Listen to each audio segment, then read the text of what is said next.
The aforementioned celestial naturalists would not have been deceived, as certainly the terrified Eudoxia was, into regarding Nell's furious anger as a deep and tragic feeling. They would have commented to one another, over this White Lake aquarium of anthropoid minnows, to the effect that Nell had been really tragically hurt, she would have hugged her baby to her heart where she was, and never come down those stairs so deliberately, so softly, and so bent on righteous retribution. What Eudoxia beheld when she removed the bedclothes from her head was the wide open door of the staircase, the flickering candle on the table, the twisted blue girdle of Nell's dressing gown lying in the same pool of moonlight as her own slippers, and her paramour's boots, and the untouched heap of the master's clothes piled up in the wicker chair over by the bookcase. Sitting up in bed with beating heart, the girl surveyed these objects for a second or two.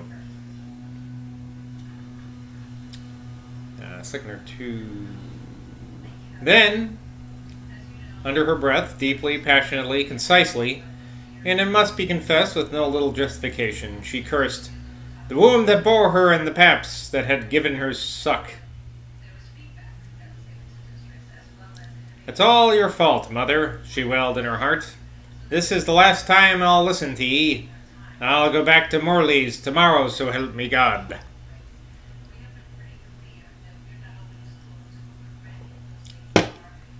The first of the guests to arrive in the following afternoon, which turned out to be a neutral day, as days go, neither wet nor fine, neither windless nor gusty, neither warm nor particularly chill, was the Marquis of P. and the Lady Rachel. Lord P. arrived in a thoroughly nervous and crusty humor. Zoyland and Nell had barely finished their late lunch, cooked by Zuki in sulky silence, her daughter having gone off to catch the 9 o'clock bus to Frome, intending to quit the bus at Wardenstraw and make the best of her way, without even risking a telegram, safe back to her deserted goslings of Croft Pond. The Marquis went at once for a stroll by the river with his son, leaving Sergeant Blimp to dispose of the green-wheeled dog-cart and the black horse as best he might. "I've got a piece of news for you, Will," he declared with an assumed eagerness as soon as they were out of hearing. The bastard shrugged his great shoulders. He knew his father too well. The long-winded dissimulation of the House of Lords pulled no wool over his eyes. "The governor's been making an ass of himself," he thought grimly. "This is his regular beginning." The old man's profile, as he watched it moving by his side with the scrubby Van Dyke beard and prominent nose, seemed to have grown perceptibly sharper since he last saw it. Excuse me. The aged nobleman had a pinched, frustrated, tired look on his old warrior's face, as if he'd been wearing his suit of chain armor too many times, too many years, and would be glad enough to make his will and lie down with his forefathers in Wells Cathedral. "I shan't have to sell Mark Court," said Lord P. "That's one good thing. I did a good stroke of business last night, me boy. I wish you could have seen how I led him on and hustled him and rustled him and tussled him." Rustled and tussled. "Christ, Dad!"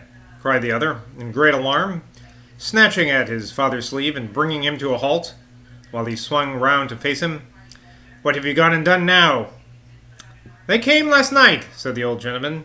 "3 of the devils came. One was your wife's brother, the Bolshevist. An honest chap, by the way, that fellow is, and an agitator of some sort. An impossible individual. And the third bloke was a clever lawyer from the Scilly Isles, called Trent. He very soon realized with whom he had to deal. The other 2 had seemed inclined to sermonize me. They took the tone that if I hadn't let 'em have their way this time now, I'd be far worse caught later on. But I soon let 'em see I wasn't the sort of person they could rush like that. But this fellow Trent seemed to have made a pretty close study of all the Glastonbury leases and properties, and he helped me to make your Bolshevist relatives see my points when I explained the situation."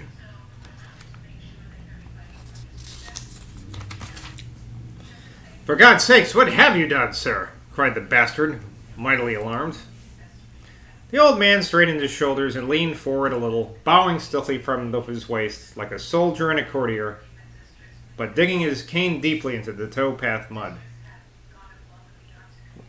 Well, I'll tell you, lad, he said, leaning on the handle of the stick. I've fixed things now so that I shan't have to worry any more about my income for years to come. I have been looking up the entail, and those brothers of yours, damn their souls, I'll let they care for my troubles. Have no word to speak in this. The Zoyland entails don't touch Glastonbury. You've gone and sold? Cried the bastard.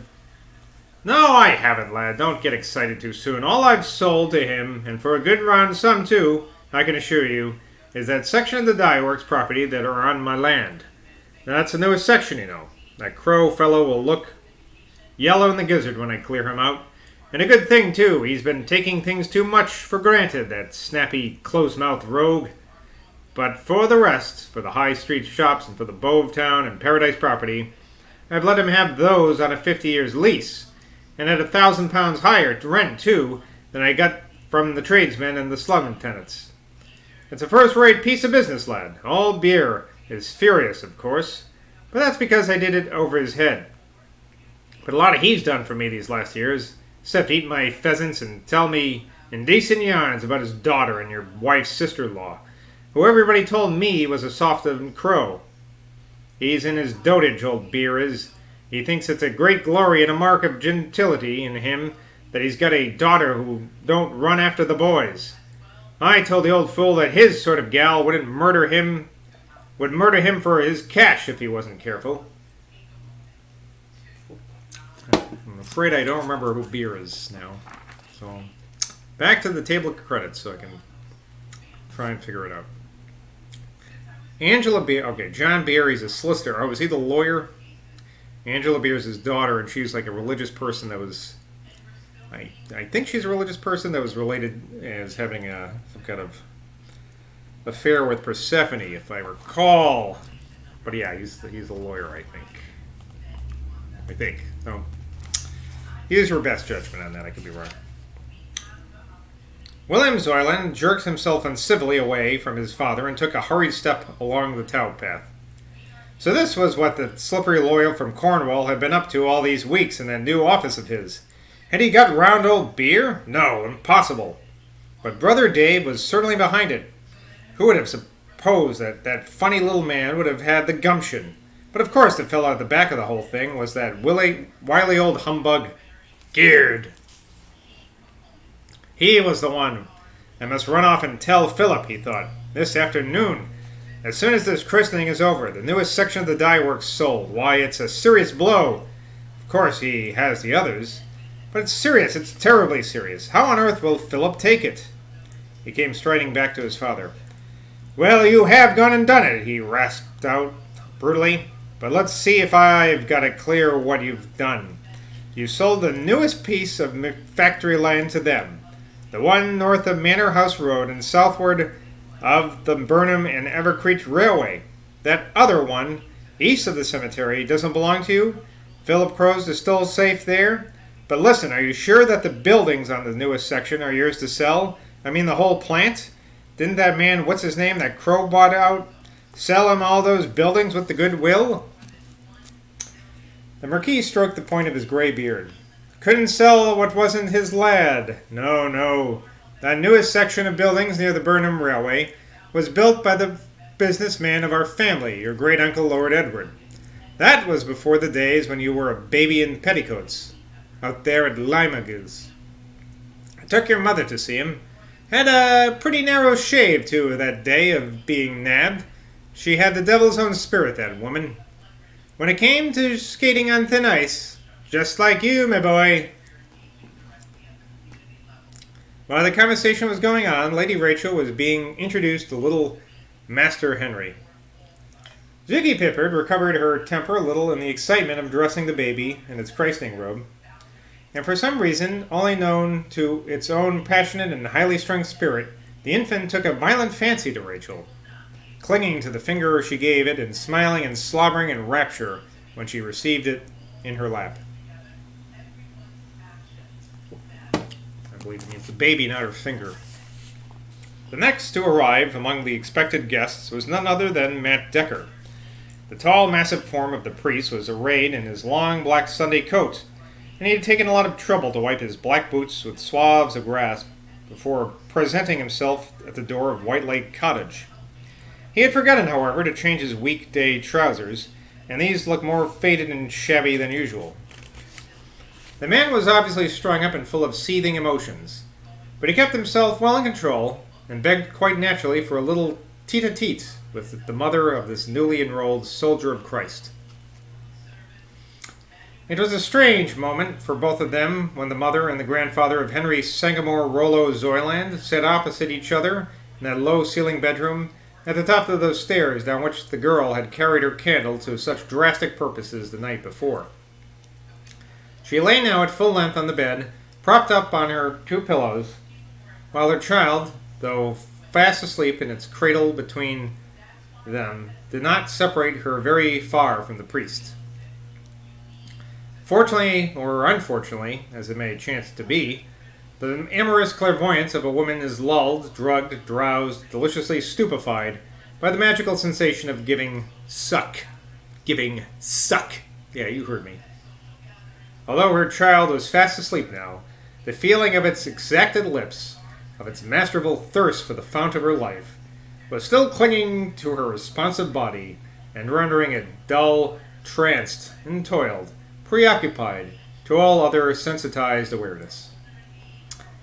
Okay, thus as she allowed Matt Decker to retain her cold schoolgirl fingers across the counterpane of the sleeping child, resting her hand with his, in fact, upon the wicker edge of the cradle, it never entered her head that this man, her dear love's father, had anything in his heart towards her except deep priestly sympathy.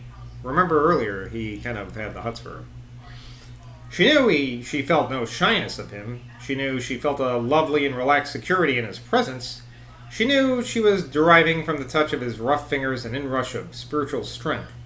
But beyond this, she experienced, or was conscious of experiencing, no intimate link between them.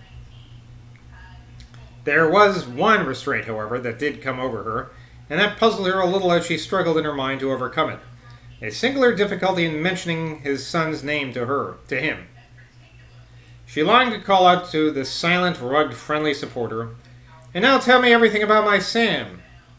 But some inexplicable force always held back the words, just as they slid, like drops of recurrent rain, from the smooth stalk of her happy piece to the tip of her tongue. "Why can't I ask him how Sam is?" she thought to herself. "It must be because of his religion. He'd come to baptize Sam's child, but he doesn't want to think of us together." I'm going to end it there because I'm at the end of that page, so it'll be easy for me to remember where to start next time. So until next time, enjoy this dreary day out there. Hot, dreary, humid day, or whatever the weather might be like when you're watching this finally. My son. Until next time, cheers.